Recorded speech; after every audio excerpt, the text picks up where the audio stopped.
మన అనంతపురం జిల్లా పెనుగొండ మండలంలో పాలసముద్రంలో కొత్తగా అక్కదేవతలకి గుడి కట్టడం జరుగుతుంది.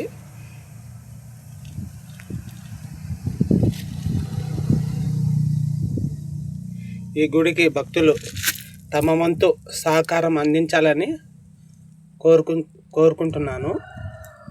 మన పాలసముద్రంలో అక్కదేవతల గుడి విగ్రహం ఇది.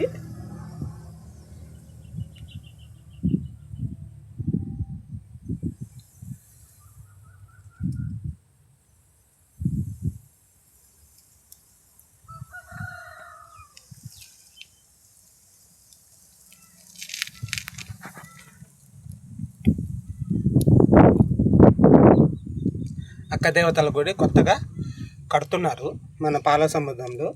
దాతలు సహకరించగా కోరుచాము.